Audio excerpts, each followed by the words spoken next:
All right, starting off the week with two quick commits out of the portal. And of course, they're both from South Florida.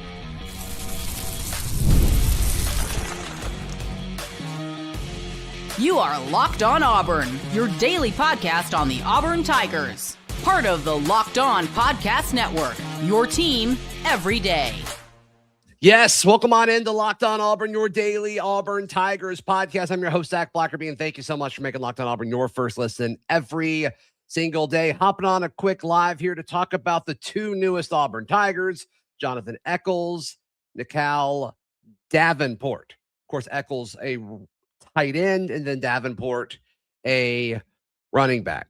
Exciting stuff. So when you look at Echols, this is a player that was recruited heavily by Golesh when he was at Tennessee, is my understanding, and then followed Golesh to South Florida. It was actually a pretty big deal when they landed him, one of the more sought-after recruits in the history of that football program, is my understanding, what I've seen elsewhere. So I really like the addition of Echols, 6'6", 235, and we've talked about this a ton.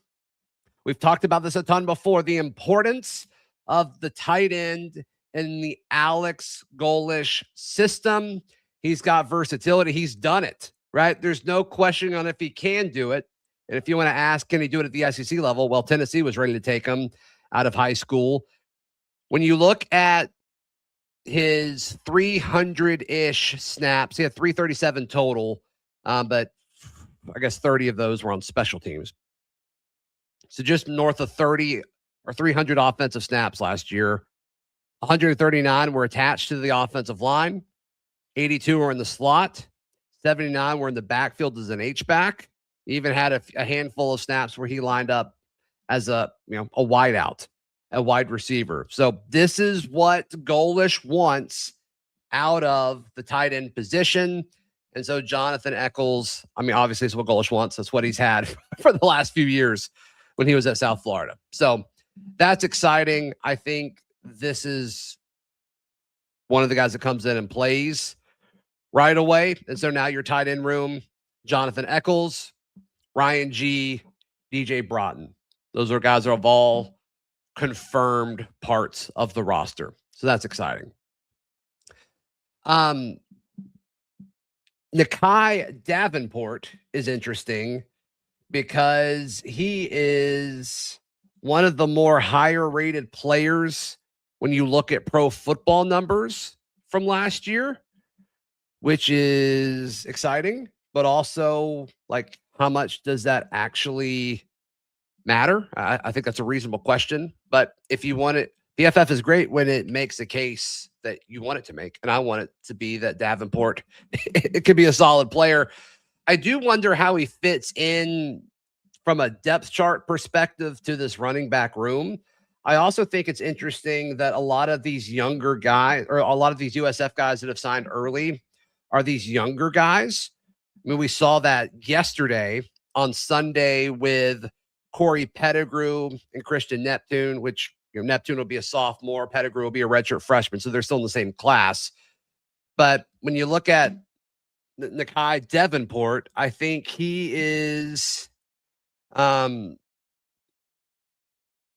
is he above Omar in this depth chart? I'm not sure. But he's a younger player. He's a younger player who was second on the team with rushing. Obviously, Byron Brown led with rushing, but Davenport, 98 carries for 612 yards. He scored 7 touchdowns. So take that for what it's worth. I think he's a solid player. In 2024, he did not play. He was on the team but did not play. So 2025, I guess he was a redshirt freshman. So there we go.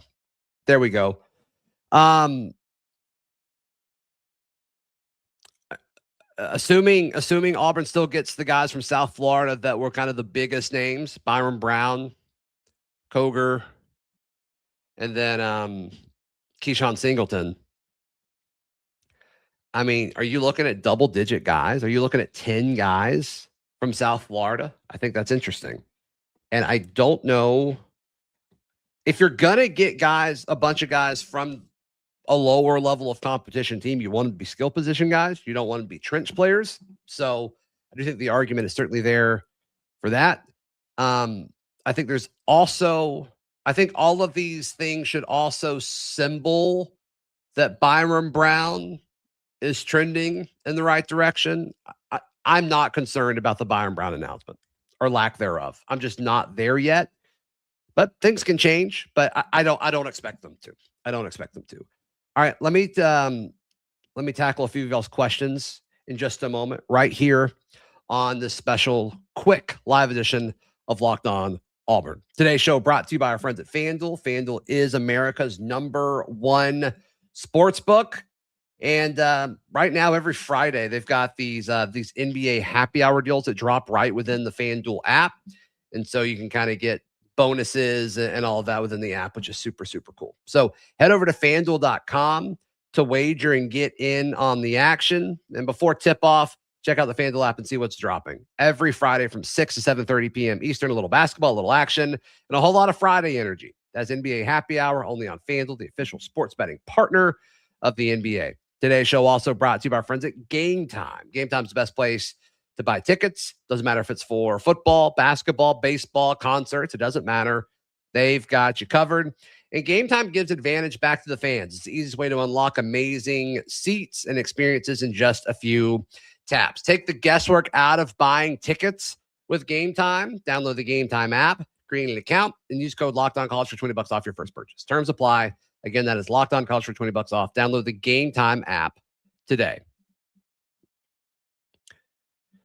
All right. So a bunch of the questions are about Byron Brown. Kind of already touched on this. I expect Byron Brown to be an Auburn Tiger, and I don't think there's anyone that's plugged in that does not feel that way.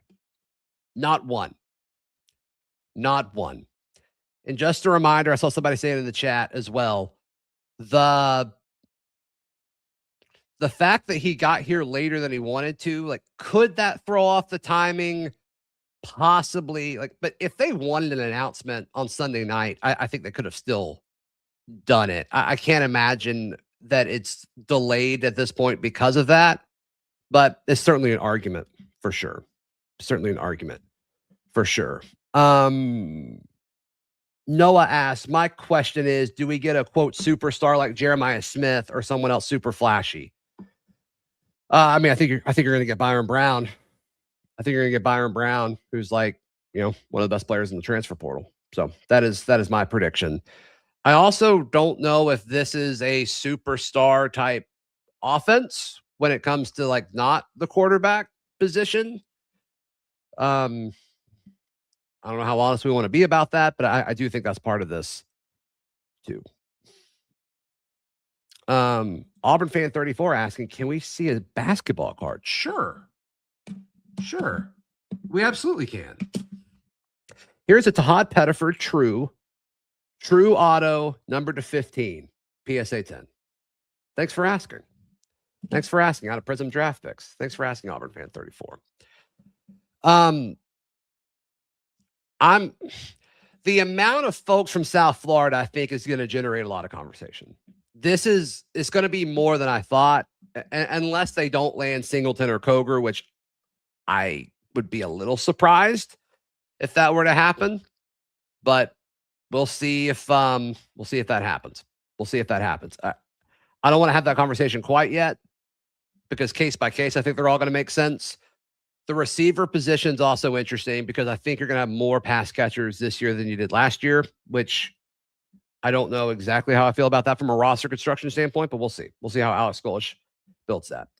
Zach, if we gave Golesh $30 million for the portal, why are we not getting any superstars? We have the money for it, but we're just getting USF transfers. Well, the portal's been open for just a few days. I think that's certainly part of it. And then also, I do think the positions that they're going after the hardest, quarterback, offensive line, defensive line, those are the guys that it seems like they are swinging for the fences on. And that's going to be really expensive. I mean, sure, like Auburn 1 needs to fill the roster up because all of their role players, a lot of the role players left, which is fine. A lot of those guys are replaceable, and you could do that with the USF roster. Not concerned about that at all. Where I don't think you can replace a lot of the guys that Auburn left on the USF roster is in the trenches. And so you've seen reports of Auburn reaching out and hosting different offensive linemen and defensive linemen. And those guys are higher rated players at their positions in the transfer portal. So that's where I think the money is going to go. And I think that's where it should go.